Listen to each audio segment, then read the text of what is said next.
Good morning dear students. मैंने जो अपना पहला वीडियो बनाया था उसमें बहुत सारी बातें हमने आपके सामने रखा था कि किस तरीके से इकोनॉमिक हिस्ट्री से हम निकल करके एक चार्ट के माध्यम से हम किस तरीके से ये कनेक्शंस दिखा रहे थे कि किस तरीके से सप्लाई जिस पर लोगों का फोकस था वो धीरे धीरे डिमांड की तरफ गया और किस तरीके से हम न्यू इकोनॉमिक्स तक आए थे। उसमें जो कुछ चीज़ें रह गई थी और आपको बताने के लिए उसके संबंध में मैंने ये बात और रखी है आपके सामने। ये कंस्ट्रक्शन है जिसमें हम इकोनॉमिक्स को सबसे पहले यहीं से स्टार्ट किया गया कि इकोनॉमिक्स साइंस है कि आर्ट्स है। तो आप बहुत अच्छे से जानते हैं कि इकोनॉमिक्स को बहुत सारे लोगों ने साइंस कहा, पॉजिटिव साइंस कहा, जो सबसे बेहतर इकोनॉमिक्स की डिफिनीशन है, जो इकोनॉमिक्स को और सारे सब्जेक्ट से अलग करती है, वो है प्रोफेसर रॉबिन्स की डिफिनीशन, जिसको उन्होंने 1932 में दिया, जिसमें उन्होंने प्रूफ कर दिया कि हमारी जो मेन समस्या है वो है चॉइस की, कि किस तरीके से ये जो इसके जो सपोर्टर थे वो जिसमें वो कहते हैं कि हमारे जो मीन्स हैं वो लिमिटेड हैं एंड वांट्स वो अनलिमिटेड है। तो इसके बीच में किस तरीके से हम बैलेंस बनाते हैं, ये हमारी एक बहुत बड़ी समस्या है।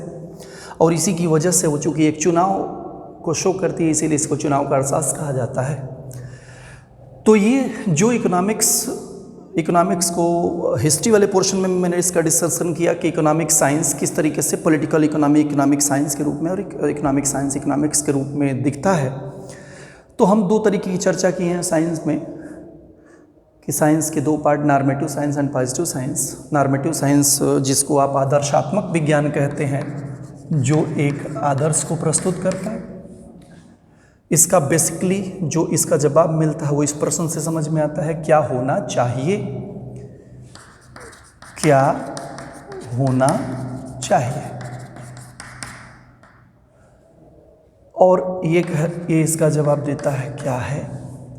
आप जानते हैं कि पूरी पॉलिटिकल फिलॉसफी यानी फिलासफरों का जो ग्रुप रहा, चूँकि वो शुरुआत का रहा, इसीलिए हमने साइंस के शुरुआत के हिस्से को नॉर्मेटिव कहा है। जो लोग मानते हैं कि राज्य एक आइडियल जो राज्य की बात है वो किस तरीके से संभव है, किस तरीके से हम किसको हम आइडियल राज्य कहेंगे।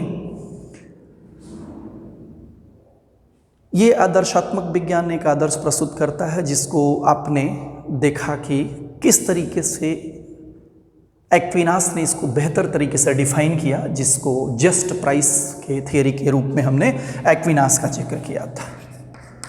जस्ट प्राइस, उचित कीमत क्या हो, जिसमें आपने प्रूफ भी किया था कि इसकी बात वो करते हैं और इसमें जो प्रॉफिट मिलता है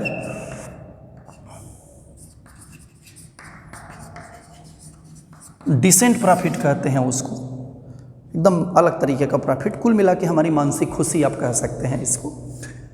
हालांकि डिसेंट प्रॉफिट का मैं जो मुझे समझ में आ रहा है मैं वो आपसे डिस्कशन में बात ले आ रहा हूँ कि डिसेंट प्रॉफिट की मीनिंग क्या वो सोचे होंगे शायद।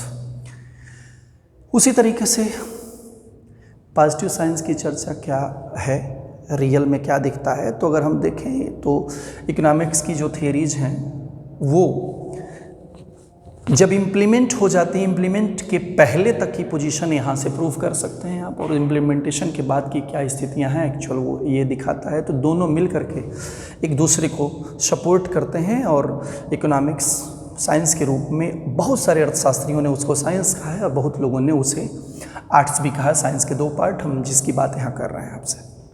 उसी तरीके से अर्थशास्त्र में मेथड्स का जिक्र किया जाता है, विधियों का जिक्र किया जाता है। दो तरीके की विधियों की चर्चा की गई है, यद्यपि दोनों विधियाँ फिलॉसफी से मूल रूप से ली गई हैं, लॉजिक से, जिसका यूज 19वीं शताब्दी में रिकार्डो ने बहुत बेहतर तरीके से किया। दो तरीके की विधियों का जिक्र है, एक तो है डिडक्शन मेथड जिसको हम निगमन विधि कह रहे हैं, निगमन विधि, और इसको कहते हैं आगमन विधि। निगमन और आगमन एक दूसरे की सपोर्टर हैं, पूरक हैं।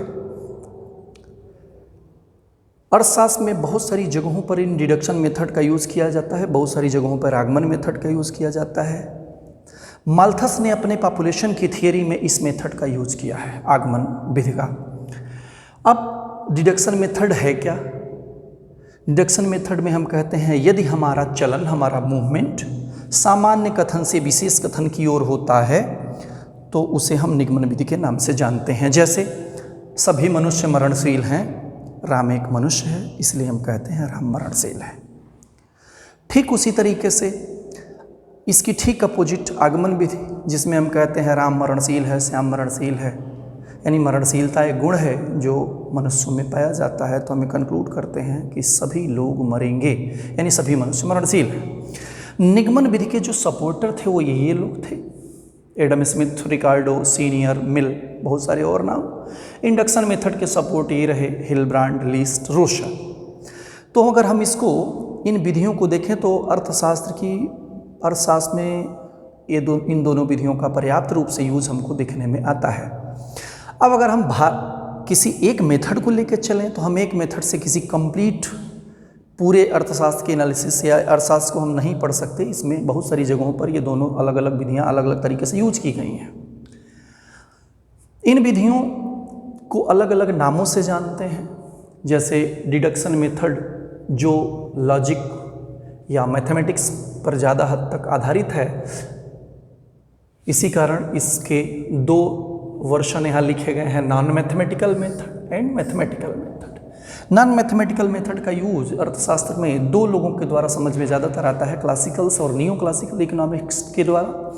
दूसरी तरफ मैथमेटिकल मेथड्स का यूज दो तरीके के लोगों के द्वारा समझ में आता है, कुर्नो, पैरेटो और एजवर्थ के द्वारा। ठीक उसी तरीके से जो इंडक्शन मेथड है जो हिस्टोरिकल एक्सपीरियंस पर बेस्ड होता है, उसको हम दो अलग अलग नामों से भी जानते हैं। एक्सपेरिमेंटल मेथड भी उसे लोग कहते हैं, स्टैटिस्टिकल मेथड भी कहते हैं। तो ये डिडक्शन मेथड और इंडक्शन मेथड को अलग अलग नामों से जानते हैं, अलग अलग तरीके से उनका यूज बहुत सारे अर्थशास्त्रियों के द्वारा किया गया है।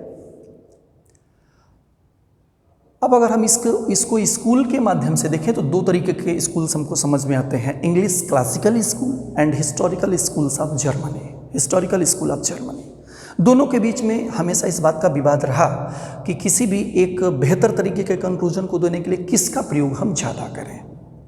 जहाँ जर्मन्स स्टैटिस्टिक्स को प्रमोट करने की कोशिश करते हैं, वहीं ब्रिटिश मैथमेटिक्स पर ज़्यादा जोर देते हैं। और हम ये देखते हैं कि धीरे धीरे समय बीतने के साथ साथ किस तरीके से मैथमेटिक्स और स्टैटिस्टिक्स को लेकर के दो अर्थशास्त्रियों ने उनके एप्लीकेशन के माध्यम से, यानी वो दोनों अगर हम अप्लाई करते हैं किसी एक फील्ड में, जैसे इकोनॉमिक्स में, तो यहाँ हमने एक वेन डायग्राम बनाया हुआ है। वेन डायग्राम ही इस डायग्राम को कहते हैं। तीनों का जो कॉमन सेगमेंट है, जिसमें मैथमेटिक्स, स्टैटिस्टिक्स और इकोनॉमिक्स का पोर्शन है, जिसको मिला करके हमने इकोनोमेट्रिक्स की बात की है। अर्थमिति, जिसकी हिंदी है अर्थमिति, ये एक सब्जेक्ट है आपके यहाँ, हम लोग के यहाँ पढ़ाया अभी नहीं जा रहा है। आप इसको एज ए सब्जेक्ट देख सकते हैं। ये बहुत एक यूज़फुल पेपर है कि किस तरीके से मैथमेटिक्स और स्टैटिस्टिक्स मिलकर के इकोनोमेट्रिक्स को आगे की तरफ ले जाते हैं। और ये जो डेवलपमेंट हुआ है, ये दो अर्थशास्त्रियों के द्वारा, जैसा कि मैंने कहा, किया गया। एक अर्थशास्त्री थे नॉर्वे के रैगनर फ्रिस, और दूसरे अर्थशास्त्री कह लीजिए नीदरलैंड के जॉन टिनबर्जन। यानी दोनों लोगों को ज्वाइंट रूप से अर्थशास्त्र का पहला नोबेल पुरस्कार 1969 में दिया गया। ये पेपर क्या बताता है, तो कहते हैं econometrics is the application of statistical method to economic data.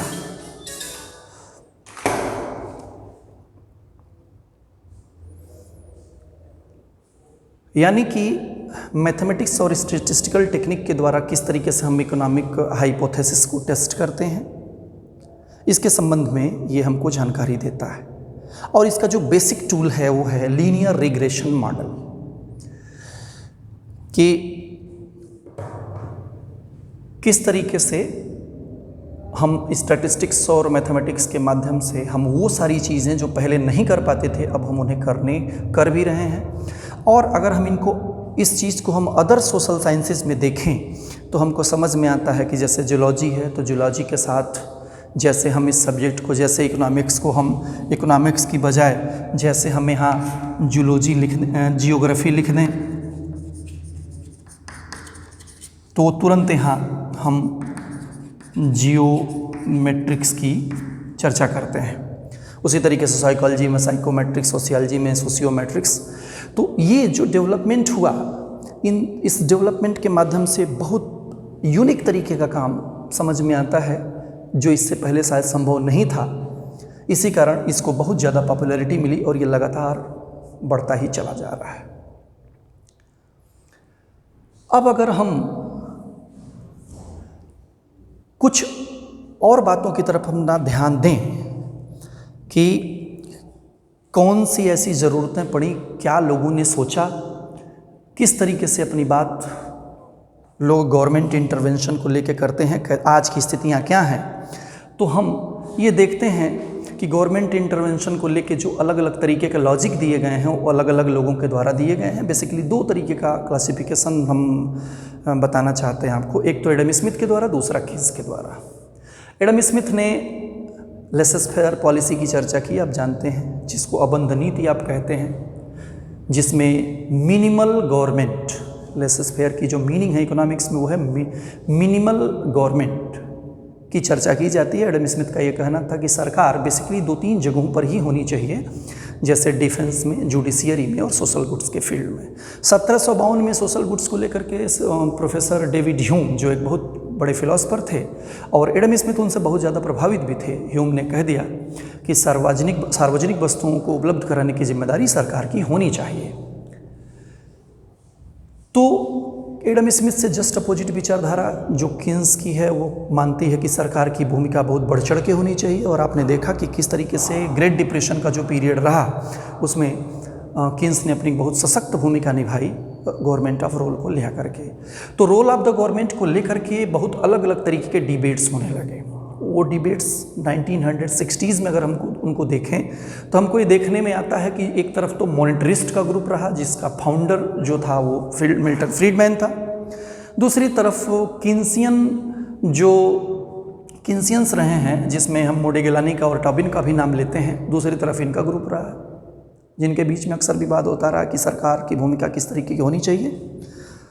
फिर हम जब उस डिबेट को और आगे देखते हैं तो बेहतर तरीके का डिबेट हमको 70s में समझ में आता है, जिसमें हम जो अर्थशास्त्रियों का जो ग्रुप रहा उसको कहते हैं न्यू क्लासिकल मैक्रो इकोनॉमिक्स, जिसमें ल्यूकास, सार्जेंट, बैरो इत्यादि आते हैं। ये ग्रुप बहुत प्रभावी रहा स्पेशली 1960 से लेकर 1970 तक। फिर जब इस डिबेट को और आगे देखते हैं तो हम देखते हैं 1980s में हमको न्यू जनरेशन ऑफ स्कॉलर का ग्रुप दिखता है जो यह मानता है, जो स्कॉलर्स का न्यू ग्रुप था उसको हम कहते हैं the new Keynesian, the new new Keynesian, जो ये मानता है कि किसी भी अर्थव्यवस्था को बेटर तरीके से रखने में गवर्नमेंट का रोल होता है।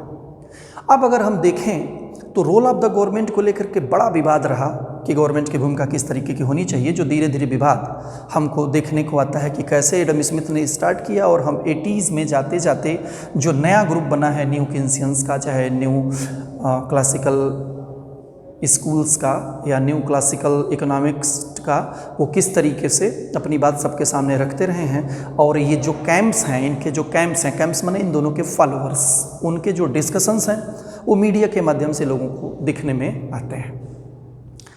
अब इसमें सबसे एक महत्वपूर्ण जिक्र मैं और करना चाहता हूँ लेसेस फेयर पॉलिसी का। लेसेस फेयर पॉलिसी की जो आइडिया है वो कोई नई नहीं है, इसको कहा जाता है स्पॉन्टेनियस ऑर्डर, एक कह लीजिए स्वर्ग से, यानी कि हमको ईश्वर प्रदत्त आप कह लीजिए कि ये एक लेसेस फेयर की जो आइडिया है ये बड़ी प्राचीन है, पुरानी है। 1714 में डच एक राइटर थे बर्नार्ड मैंडविले ने एक पोयम लिखा द फेबल ऑफ बीज। उसमें उन्होंने एक महिला का जिक्र किया है जिसमें दिखाने की उन्होंने कोशिश किया है कि सेल्फ इंटरेस्टेड बिहेवियर को किस तरीके से उसमें दिखाया गया है। वैसे तो मैं इंग्लिश कभी एज ए सब्जेक्ट नहीं पढ़ा, मुझे बहुत आइडिया नहीं है इन बातों की, लेकिन मैंने जो किताबों में पढ़ा है मैं वो बात रख रहा हूँ आपके सामने। हो सकता है इसमें कुछ थोड़ी बहुत वेरिएशंस भी हों, आप और चाहते हैं तो आप किताब अपनी देख लीजिएगा। तो फेबल ऑफ बीज में इसकी चर्चा डच राइटर बर्नार्ड मैंडविले ने की है। यह एक फ्रेज भी है, इसका जिक्र तो उन्होंने किया था, लेकिन ये एक फ्रेज है। यह फ्रेज पियरे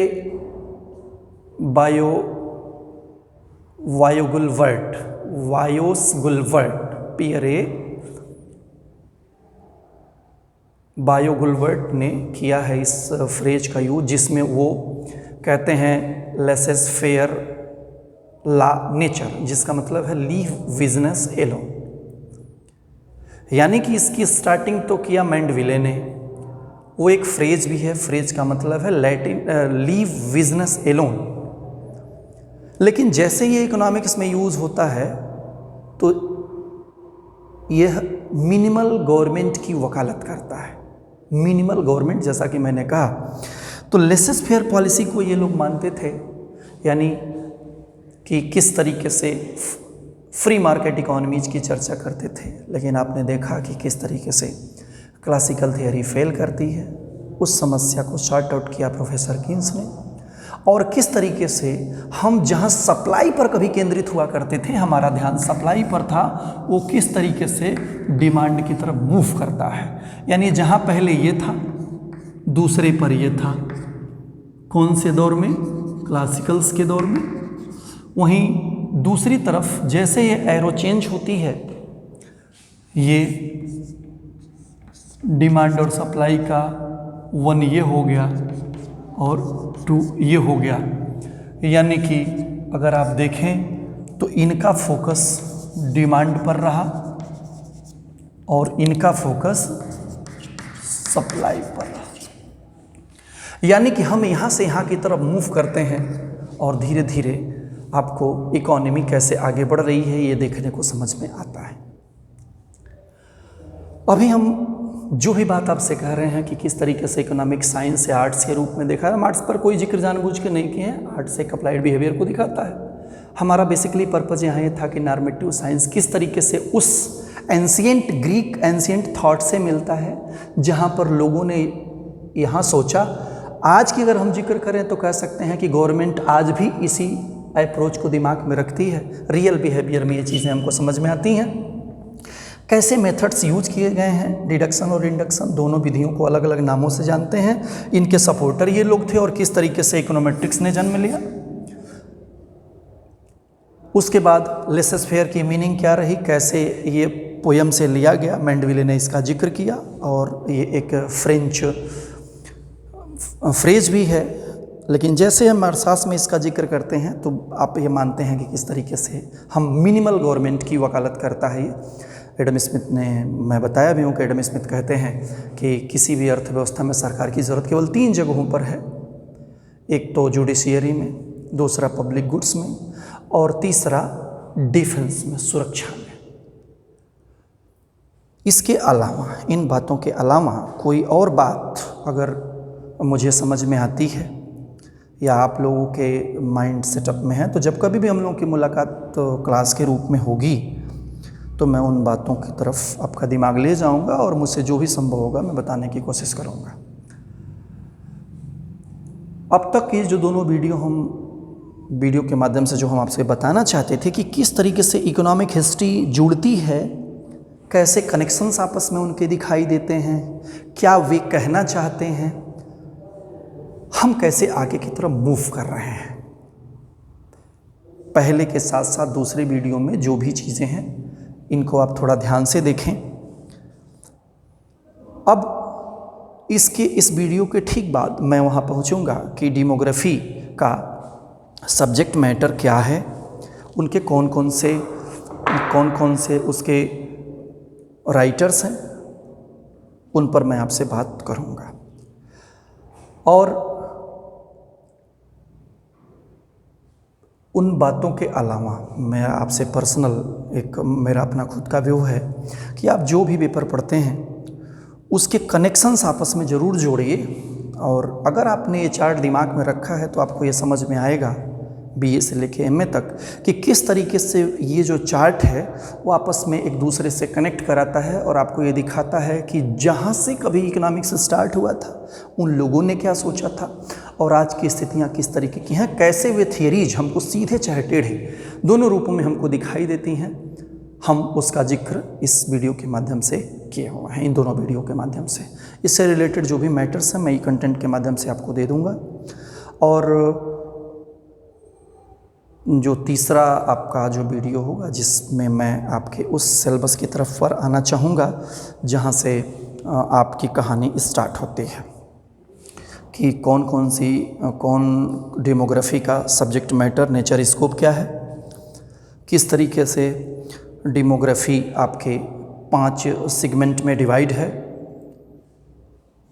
हम इसकी चर्चा नेक्स्ट वीडियो में करेंगे। Thank you.